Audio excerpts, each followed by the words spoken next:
Good afternoon, everybody. Welcome to Pharus Global Live at 5. We are here at episode number 33. And gosh, how time is flying. The year is almost over. We're going to be trick-or-treating here in a couple of weeks. It's amazing how time flies. Episode number 33 is an exciting one featuring Jon Martin, attorney and counselor at law. And we're going to be learning today about how business owners can enhance cash flow after COVID, something called Subchapter 5. So everybody's going to be tuning in to hear what that is all about. We're live here at Pharus Plaza headquarters, 1859 Southeast Port St. Lucie Boulevard in Port St. Lucie. My name is Brian Hartman.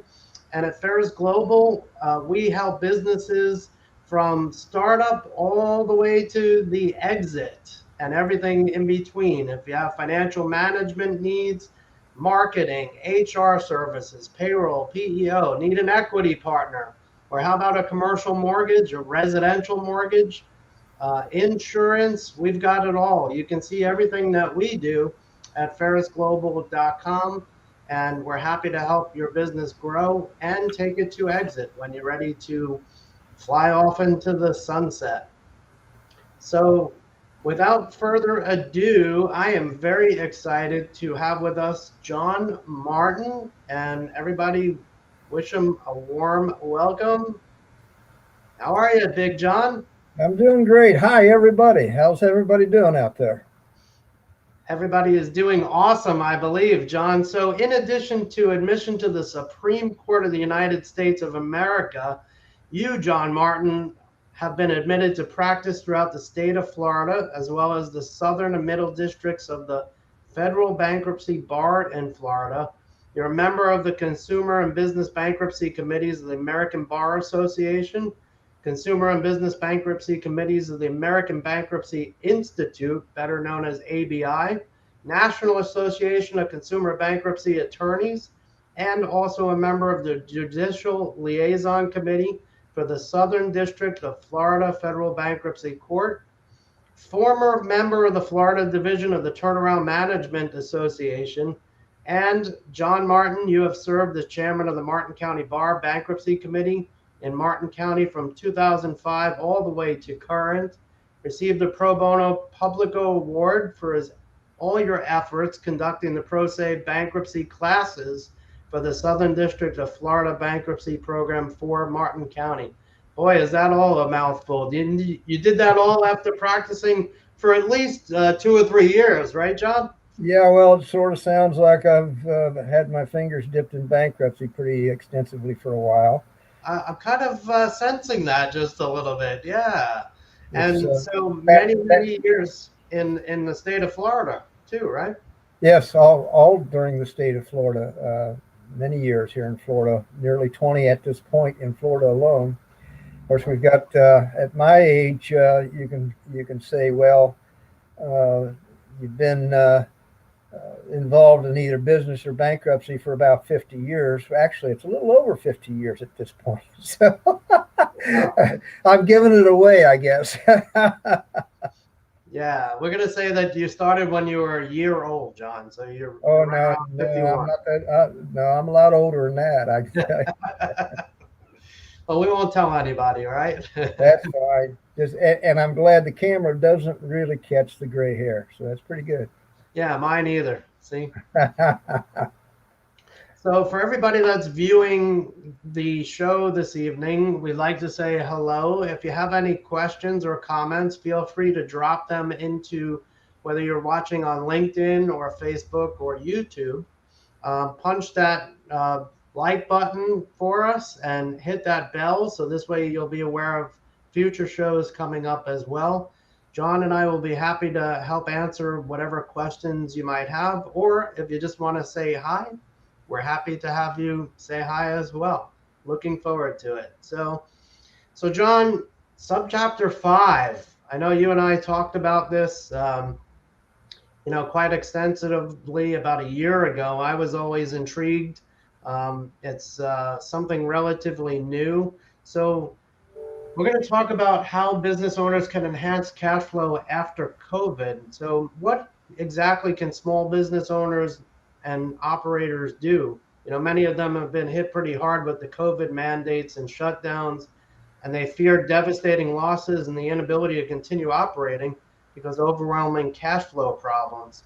For example, reduced revenue but continued high cost of debt service. What do you have available? What can they do about that out there? Well, first of all, we recognize to begin with, nobody really wants to file bankruptcy. That's not the reason they went into business. But sometimes things happen that we can't control. There's things out there called pandemics and other things that absolutely devastate cash flow. Yeah, I think every small business has experienced that to some level. Some have managed to stay ahead of the game better than others, but for those who have not been able to do that, they're experiencing severe pain, quite a bit of stress, both in their personal and business, professional lives, and they need some help. And to that end, I believe that they saw it coming. Congress saw it coming back in October of 2019. They wrote into law a change to the bankruptcy code, which inserted subchapter 5 under chapter 11. Chapter 11 typically is a very expensive, high cost, very lengthy process usually, and is not always very favorably successful. Whereas the subchapter 5 had specifically in mind small business owner operators, particularly. So a number of things occurred that were included in this that were excluded in the regular chapter 11. For instance, there is no real auditing type oversight trustee from the U.S. Trustee's Office in the auditor fashion. The trustee that is assigned has a specific assignment of helping the small business debtor and his attorney negotiate terms with all of the creditors. This helps to bring payments down, helps to improve cash flow as a result, obviously, the most obvious result. And it also brings credibility to the attorney's efforts to let the creditors all know that we're making the best effort possible. May not be the best effort that everybody'd like to hear about, but when your cash flow has crashed, there is what there is. And the question, of course, is, can this business survive? Can it continue to pay its employees and continue those jobs? Right. Can it continue to at least make a profit and pay taxes like corporations and small business owners do? Even if at a reduced rate, that's better than crashing the whole party and leaving it out there dead in the desert, so to speak, completely dried up. Sure. And that's the purpose of subchapter 5. There are other advantages. I wrote an article some time back. There's no real creditors committee, so you don't have a series of or collection of the creditors coming together to argue and dispute, and you've got to pay for their attorney if you're in its regular chapter 11. Well, this does not exist under the new sub 5. This is because most small businesses can't afford to have all these additional expenses when they're trying to adjust just for the survival of their company. There's no mandatory requirement to file for financial disclosure statements. We are required to fully survey what's going on financially and share that with the trustee who is going to be cooperating with us to negotiate with the creditors, again, for the credibility factor, to make sure that the creditors realize that the court has a say in this. And in fact, the reality is that there's no ability for a creditors committee to crash a program. And there's going to be a confirmation, whether it's a voluntary confirmation from all parties or whether it's involuntary. And that's going to be left up to the bankruptcy judge. I don't know how much experience many people have had with bankruptcy judges, but they are some of the most astute financial analysts and knowledgeable people about business in the country, and they really understand what's going on. When you combine that with an assigned trustee who has very specific skills, as most all are CPAs as well as attorneys, and they understand how the process works. They understand the accounting side of things very thoroughly and deeply, and they also understand the realities of today's world, which is very, very important in trying to accomplish what we accomplish here. You're allowed to pay your administration expenses over a period of time, as opposed to in a regular Chapter 11. You must pay them effectively as of the date of confirmation. This makes it easier for the transition to occur. Mm-hmm. Helps cash flow again. It's a cash flow. Everybody recognizes for small business, cash flow is the name of the game. Cash what it takes to survive. There's no absolute priority rule. Absolute priority rule says that for a small business owner, or any business owner, in fact, to be able to file Chapter 11 and get a confirmation, they cannot retain ownership of that company unless all of the creditors are paid in full. Mm. Well, that's why most Chapter 11s survive for a certain period of time, but a vast majority of them ultimately collapse because there's no way they can put all of this together and maintain it. Whereas this is eliminated in the new Sub 5. There is no absolute priority rule, which also means that the owner of the business still maintains his ownership of the business, even though he may only be paying 5, 10, 20% of his creditors. He may be paying 10 or 50%, but it will certainly be in line with what his current cash flow capability is. Mm-hmm. There's an exclusive right of control of the plan for the first 90 days, and that can be extended for another 90 days, usually with the help of the trustee. The cases that I've had so far, we've not had a problem meeting the 90-day deadline.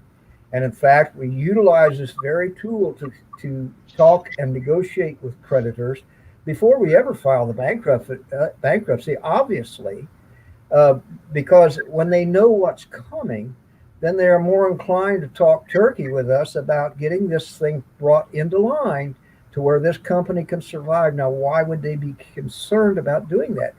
If they have an ongoing business relationship, they may take a little bit of a haircut here on the current day, but they've got an ongoing business relationship that has worked for them previously. Mm-hmm. And allows that company to come back. It allows, again, those employees to keep their jobs. It allows the owner to maintain ownership and therefore the management of the company, rather than some new entity coming in that really may have the greatest ideas in the world, but doesn't really understand what's kept this thing flying, So there's many, many reasons that Subchapter 5 gives advantages over the standard Chapter 11 bankruptcy. And it's especially advantageous for small business people. Yeah, no doubt. Sounds like it's a great opportunity to help a lot of businesses. It sounds like it speed up the process. It does speed up the process, but by design, it is required. And to even get the extension, you have to be able to show that you're making significant progress. Mm-hmm. The court will authorize it as long as you can show good faith and as long as you can show progress. But it only goes so far. There are bankruptcies that can linger on and on and on and on for years. Not this way. This way, 3 months, you better have a good plan going, and in 6 months, you better have something you can present to the judge that is going to. The judge can make a decision that will be the most beneficial to all parties concerned. Nobody wins in a bankruptcy. It's just that simple. The idea is to maintain all these employees. Those are taxpayers too. After all, that's what government is all about. They like the taxes. They want to spend our money for us, and they can't do that if they're not getting paid taxes. This keeps jobs going, it keeps businesses going, and it gives that business a chance to thrive and regrow and get back into its normal format without having to collapse and lose all of that wealth generating revenue. Interesting. So, John, why do you believe an attorney can get better results than the business owners on their own in this new Subchapter 5? Well, first of all, I think, when an owner says, "Gee, I'm broke," does a lot of creditors say, "Yeah, I hear that every day." Mm. Uh, an attorney kind of, when, especially somebody that's known as a bankruptcy attorney, picks up the phone and starts talking, the reality becomes much more clear and much more apparent. Not only that, but there are the other options that can be utilized. An attorney understands and knows the other options. There can be what we call ABCs, which are like assignments for the benefit of the creditors. That's a state operated type of system in the state court system that is sort of like a bankruptcy. But it's more of a liquidation, and it's more of a close the business down type of thing, Mm. or at least sell it to a new entity. There's also what we have been recently tooted quite uh, loudly in the across the airwaves and even on Facebook and a number of other places, social media, is the UCC 9 sale, which is essentially the form of an ABC, an assignment for the benefit of the creditors. Uh, and those can be useful. They have their place in the working world if you can incorporate that into relieving the business owner, the small business owner, as well as the business.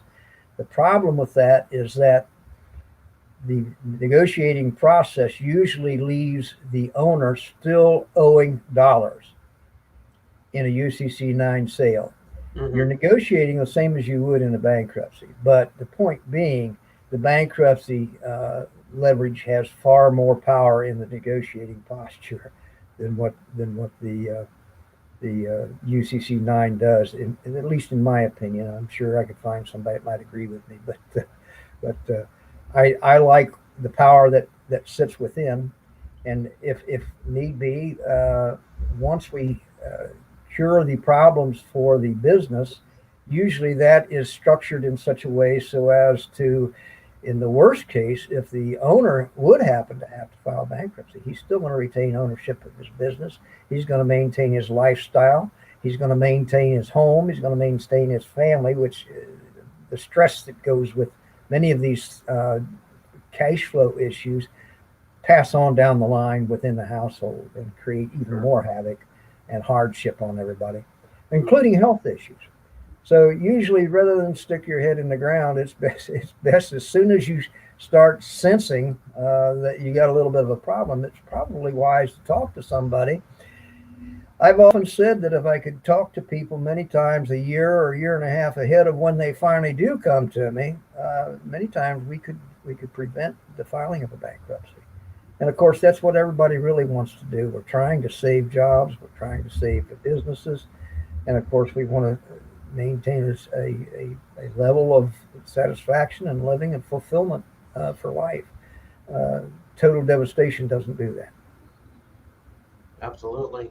So it sounds like subchapter 5 gives the business owner the ability to stay in business. Do you find that the creditors end up recuperating more money through the subchapter 5 than they typically do from the chapter 11? Well, I think when you consider that, somewhere around 70% of Chapter 11s ultimately fail. And that means they ultimately they get converted into a Chapter 7, which is a total liquidation and devastation of the company. Hmm. Now, some of those cases maybe didn't belong in Chapter 11 in the first place. They should have been a 7. They weren't properly evaluated. But that's a judgment call. And it's the old story: ask 25 attorneys what they think, and you get 25 opinions. And everybody's doing the best they can. You know what I'm saying? So it's an idea that you want to be able to look at this from a whole picture. You can't just look at the company. You have to look at the impacts and the financial status of the owners, their families, their entire structure, and and find those pieces and juggle them around in the way that is going to maximize the benefit for the client. Gotcha. So, we talked about it earlier, John, that we noticed you do a lot of debt resolution work, including bankruptcy and workouts. Should a business owner actually threaten the creditors with bankruptcy? I don't think that's too good of an idea. I think that puts the boxing gloves on, so to speak. Yeah. And it's I usually counsel my people if they aren't totally committed to a bankruptcy action. I try to talk them into some kind of a resolution effort.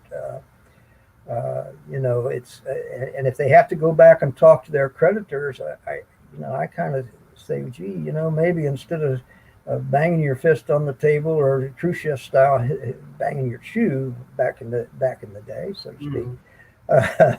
Uh, I think you might be better to say, gee, I feel awful about, I don't know what to do. I don't know whether to turn to a bankruptcy attorney or not. Now, that's a better way of saying exactly what they don't want to hear. But at the same time, it's a much softer way of getting where you need to go, and it paves the way. By virtue of reputation, a bankruptcy attorney is going to be taken seriously in the first place. And without the boxing glove effect. We're there to try to resolve matters and avoid the bankruptcy. Nobody wants to file the bankruptcy. No business owner wants to file bankruptcy. That's not what they went in business for. Sure.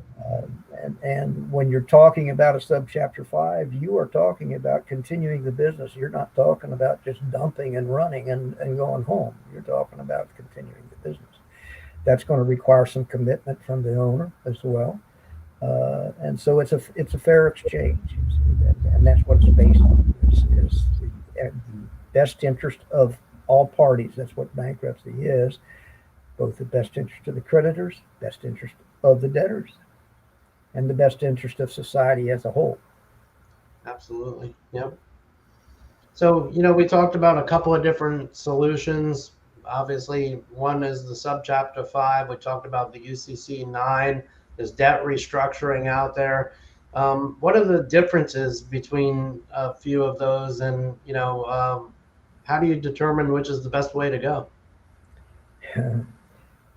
In my personal approach to this whole thing is I prepare every case as though I'm going both ways, so that I've got the best of all worlds at my fingertips, looking at it and saying, well, and then I take both scenarios to the client, and I lay out the right hand and I lay out the left hand, and I say, okay, here's what I see that we most likely are going to achieve with this way or that way. Guess what? You get to make a decision. How do you want me to go? And that's exactly where we start. Now, the backup plan, of course, ultimately is if we have to protect the owner, where we can, a particular creditor, and I've not run up against this yet. All creditors are willing to negotiate within reason. And as long as you approach them within reason, you're going to have some kind of resolution. It may not make everybody happy, but typically everybody can't be happy anyway when things are in a desperate situation. Interesting. So I've personally heard of business owners doing debt restructuring. We actually have a question from James W. I don't want to show his information on the screen. He's kind of doesn't want to get his information out there. But the question is debt restructure versus subchapter 5. He's wanting to know which one, what are the benefits, I guess, of each? Which one's better? Well, if you can restructure your debt without filing bankruptcy, then you've saved yourself having to file bankruptcy.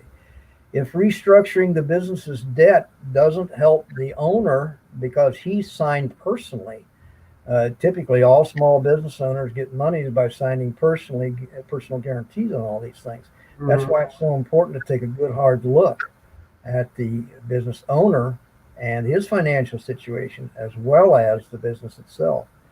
I think it takes a world approach to it. What is the advantage of subchapter 5? The advantage of subchapter 5 is that you're taking the control and putting it in a more or less, I won't say it's neutral, but in a middle of the road type of position, because a bankruptcy judge is going to be the ultimate arbiter of what's acceptable and what's not acceptable. And as I say, I have a great deal of confidence in our bankruptcy judges because I've been dealing with them for a long time, and I have the greatest respect for their insight, their intuition, their ability to read between the lines and really understand what's going on in a scenario. And I think that is where the real power lies. When you can't negotiate a settlement, I think then if you intend to continue in business, then the subchapter 5 is definitely the way to go if you can get within it. There is limits, debt limits on it, $7.5 million that can go away unless they continue to extend it. It's been extended once. It started out at about 2.5 million. 7.5 million, though, covers about 60% of all small business owners in the country. So it's a very comprehensive and wide-reaching tool to be able to restructure a business, restructure cash flow, get it to where that business can survive, and the owner along with it. Interesting. So I don't know if this is something that you would be able to answer, John, but Jen is asking.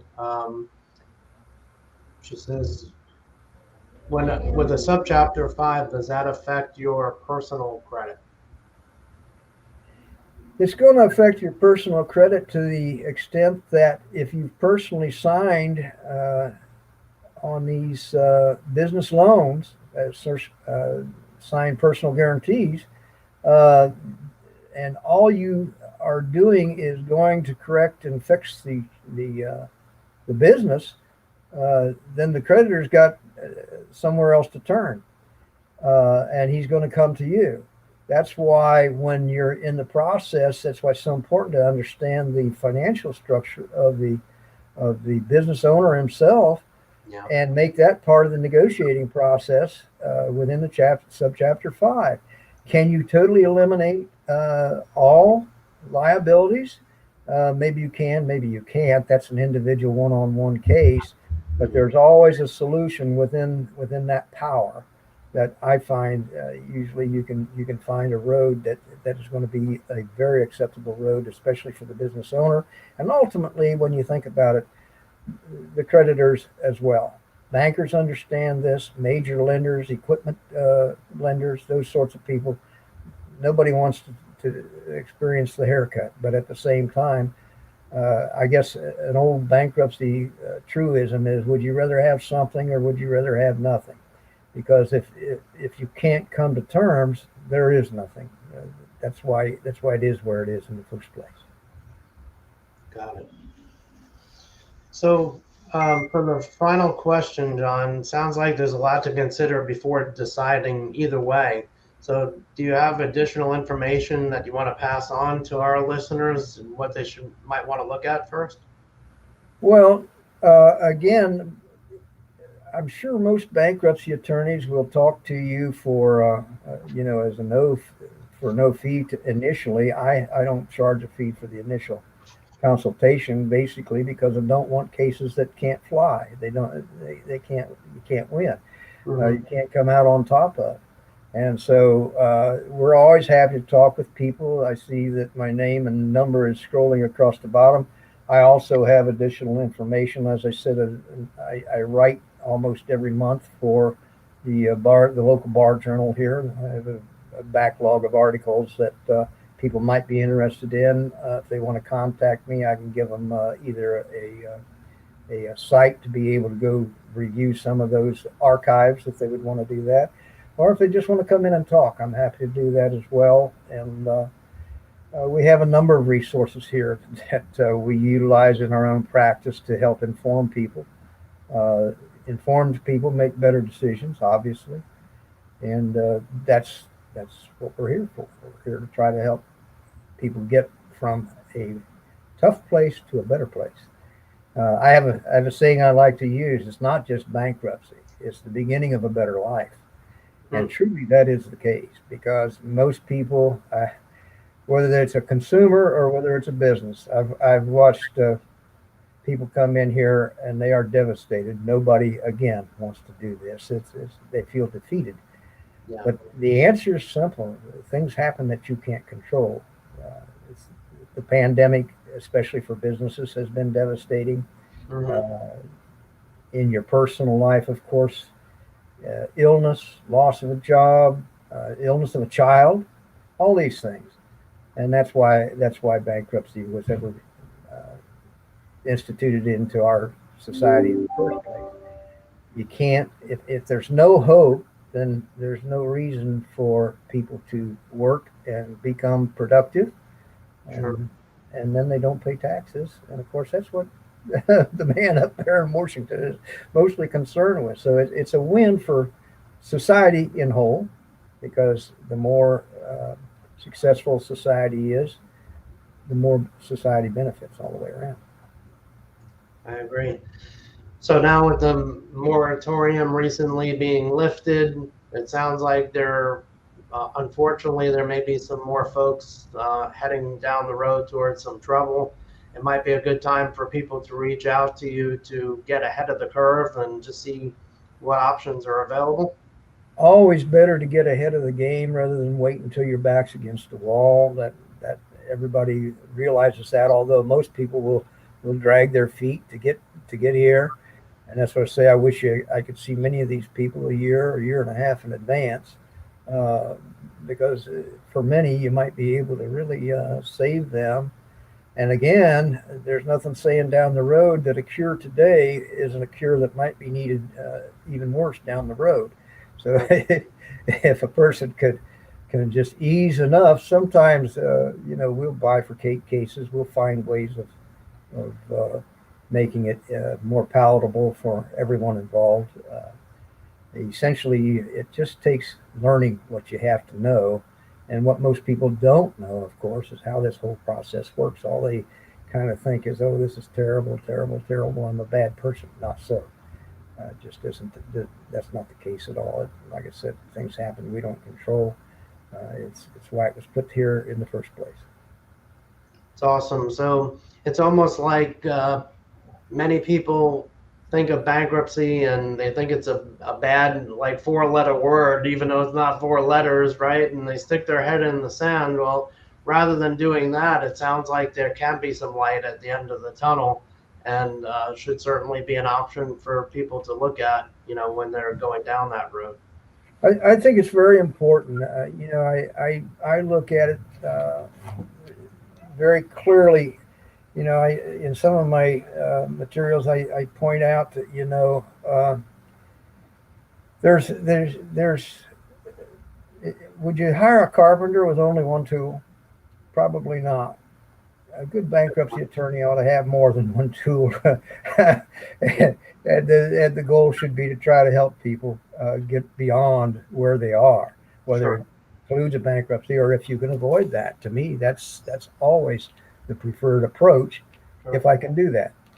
Uh, Sometimes it's going way past the point of no return, but you don't know until you find out, and that's why I encourage people to move forward and become informed. That's what they really need. That's awesome.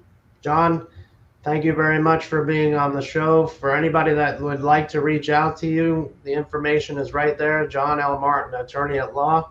That's JLM at JonLMartinLaw.com, 772-419-0057. Don't hesitate to reach out. John is waiting to hear from you to give you at least some options and hopefully to let you breathe a little bit easier going down the road. Let me make one final point. If you're going to email me, remember there is no H in John. It's There you go. JLM at John without the H. There Okay. you go. Awesome. Well, thank you again. And for anybody that would like to be a part of the next Pharus Global Live at 5, every Tuesday night at 5 p.m., reach out to me at pharusglobal.com is all my contact information. We're happy to have you on and talk about your business, and most importantly, educate a lot of folks as to what's available out there for them. John, appreciate you being on the show. It's been a pleasure. Thanks for having me. I've really enjoyed the conversation. I hope it's been helpful to some people. Whether we ever be able to talk with them or not doesn't really matter. If you can help people, that's what we should be doing here on this earth. So Absolutely. Have a great night. Thank you, everybody, for tuning in, and we will see you next week, Tuesday night, live at 5. Good night, everybody.